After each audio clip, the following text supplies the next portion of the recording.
Praise the lord. ప్రభువును రక్షకుడైన యేసుక్రీస్తు పరిశుద్ధ నామమునకు మహిమ కలుగును గాక. మీ అందరికీ యేసు నామమున వందనాలు. మరొక నూతన దినాన్ని మనకు అనుగ్రహించి ఆ పరిశుద్ధుని జ్ఞాపకం చేసుకున్న దేవాది దేవుడికి వందనాలు.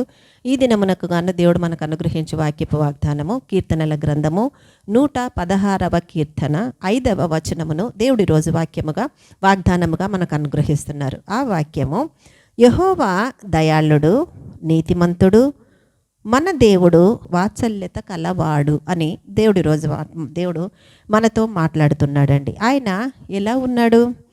ప్రియ సహోదరుడా, సహోదరి, మనమున్న పరిస్థితుల్లో ఎంతో దయనీయమైన స్థితిలో ఉండి అల్లకల్లోలమైన పరిస్థితుల్లో మనం ఉన్నప్పుడు నిజంగా మన మైండ్ పనిచేయదు కదండి. ఆ టైంలో ఏం ఆలోచిస్తున్నామో ఆలోచనకు తగినట్టుగా క్రియ ఉండదు, క్రియకు తగినట్టుగా మన ఆలోచన ఉండదు. ఎంత గందరగోళమైన పరిస్థితి ఉంటుంది. ప్రార్థన చేస్తున్నాం అనుకుంటాం, కానీ ఆ ప్రార్థన దేవుని దగ్గరికి చేరుతుందో లేదో అన్నది కూడా డౌట్ అయిన విషయమే. కానీ దేవుడే మనం గ్రహించాల్సిన ఎటువంటి పరిస్థితిలో ఉన్నా కూడా మనం గ్రహించాల్సింది ఏంటిది? మన దేవుడు దయాళుడు. ఆయన దయాళుడై ఉన్నాడు. ఆ తర్వాత ఆయన ఎవరై ఉన్నాడు? నీతిమంతుడై ఉన్నాడు. నీతో ఏదైతే చెప్పాడో, ఏది చేస్తానని అన్నాడో, నువ్వెలా ఉంటే ఆయనకు సమీపంగా ఉండగలవని చెప్పి నీకు వాగ్దానం ఇచ్చాడో, ఆ వాగ్దానం ఇచ్చిన దేవుడు నీతిమంతుడై ఉన్నాడు. కాబట్టి ఆ దేవుడు దయాళుడై ఉండి నీతిమంతుడుగా ఉండి నిన్నేం చేస్తున్నాడు? ఆయన మన దేవుడు వాత్సల్యత కలిగిన వాడు. ఆయన దయాళుడై ఉన్నాడు, నీతిమంతుడై ఉన్నాడు, వాత్సల్యత కలిగిన వాడై ఉన్నాడు. మరి ఇటువంటి దేవుడు ఆయన మనల్ని పిలుచుకున్నప్పుడు, మనల్ని నిలబెట్టుకున్నప్పుడు, ఈ రోజు దాకా మనల్ని పెంచి పోషిస్తూ అన్ని విషయాలలో ఆదరించి మనల్ని నడిపిస్తూ ఉంటే మనల్ని ఎప్పుడైనా విడిచిపెడతాడా అండి? ఇంతవరకు విడిచిపెట్టాడా? ఇప్పుడేమైనా విడవబడ్డానికి మనము లేదు కదా. ఎన్ని విషయాలలోనైనా, ఎన్నెన్నో శ్రమల్లోనైనా, శోధనలైనా మన దేవుడు మనల్ని కాచి కాపాడి అరచేతులలో, చూడుము నిన్ను నా అరచేతులలో చెక్కుకున్నానా అని చెప్పిన విధముగానే ఈ రోజు దాకా మనల్ని అరచేతులు పెట్టుకొని మోస్తున్నాడు కదండి.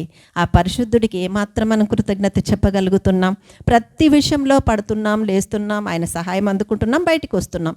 మళ్ళీ ఒక సమస్య రాగానే మళ్ళీ మనం కృంగిపోతున్నాం. ఇది మానవ నైజం. కానీ దేవుని బిడ్డలుగా ఉన్న వాళ్లకు ఈ నైజాలు దాటి బయటికి రావాలండి మనం. ఎందుకనంటే శరీరముతో ఉన్నవాళ్ళు, దేవుని మహిమ తెలియని వాళ్ళు, ఆయన కృప పొందుకొనని వాళ్ళకి అవన్నీ సాధారణమేమో. కానీ ఈరోజు నీకు నాకు మన దేవుడు తోడై ఉన్నాడండి. రక్షణ పొందుకోకముందు మన జీవితాలు ఎలా ఉన్నాయో, రక్షించబడ్డ తర్వాత మన జీవితాలు ఎలా ఉన్నాయో మనకు మాత్రమే తెలుసు. కాబట్టి ఇప్పుడు ఆ దేవుడు ఏమంటున్నాడు? ఆయన దయాళుడై ఉన్నాడు, ఆ తర్వాత నీతిమంతుడై ఉన్నాడు, మూడవదిగా ఆయన వాత్సల్యత కలిగిన దేవుడై, ఆయన నీకు దేవుడై ఉన్నాడు. కాబట్టి ఆయన నీకు తోడై ఉండగా ఆయన నువ్వు భయపడకూడదు. ఏ విషయంలో కూడా కృంగిపోకూడదు. నూనె కొంచెమే ఉన్నిందండి బుడ్డిలో ఎలీషా ప్రవక్త ఒక విధవరాలి ఇంటికి వెళ్ళినప్పుడు. కానీ ఆయన ఏమంటున్నాడు? నీ దగ్గర ఏముందో పాత్రలన్నీ తెచ్చిపెట్టి ఆ ఉన్న నూనెని దాంట్లో వంపమ్మ, ఇంకా ఇరుగు పొరుగు దగ్గర నుంచి తెచ్చుకోండి అని అన్నాడు. వాళ్ళందరూ అన్నీ తెచ్చుకున్నారు, దాంట్లో పోసారు. ఏమైపోయిందండి? ఆ కొంచెమే సమృద్ధి కలిగిన స్థితిలోనికి వాళ్ళని నడిపించలేదా? తొట్టిలోని కొంచెము పిండి, కొంచెము నూనె ఆమె కరువు కాలం అంతా పోషించబడలేదా? ఇంకొక సారెపతి విధవరాలి దగ్గర. సో ఎందుకు భయపడతారు? 5 రొట్టెలు 2 చేపలు 5,000 మందికి పంచబడినప్పుడు ఈరోజు నువ్వు ఉన్న కష్టానికి దేవుడు ఇన్ని కార్యాలు, ఇన్ని ఉపమానాలు, ఇన్ని ఎగ్జాంపుల్స్ బైబిల్లో మనకు పెట్టి అన్నీ నేనే చేశాను బేట. ఆ రోజు చేసిన దేవుడిని ఈరోజు నీ పట్ల చేయడానికి కూడా నేను రెడీగా ఉన్నా. కానీ ఆ చేసిన కార్యాన్ని నువ్వు పొందుకోవడానికి నువ్వు విశ్వాసంగా ఉన్నావా అని దేవుడు మనల్ని అడుగుతున్నాడు. ఏమని చెప్పగలం మనం? అందుకే దేవుడు నువ్వు గ్రహించాల్సింది, నేను గ్రహించాల్సింది ఏంటిది? ఈరోజు మన దేవుడు ఏమై ఉన్నాడు? ఆయన యెహోవా దయాళుడై ఉన్నాడు. ఆ తర్వాత ఆయన నీతిమంతుడై ఉన్నాడు. మా దేవుడు వాత్సల్య గలవాడై ఉన్నాడు. ఇది నువ్వు చెప్పగలవా?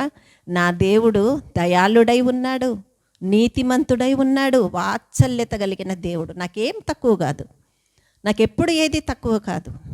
నా దేవుడు అన్నీ చేయగలడన్న విశ్వాసం నీకుంటే ఈరోజే నీ కరువును తొలగించి సమృద్ధిలోనికి నిన్ను నడిపించబోతున్నాడు. ఈరోజే నీ లేమిని దేవుడు సమృద్ధి కలిగిన ఆశీర్వాద జీవితముగా దీవించబోతున్నాడు. కాబట్టి వాక్యం అందుకొని దేవుడిని స్తుతిద్దాం. ఇటు కృప దేవుడి వాక్యము ద్వారా మనకు అనుగ్రహించి ముందుకు నడిపించును గాక. ఆమేన్, ఆమేన్, ఆమేన్. హల్లెలూయా.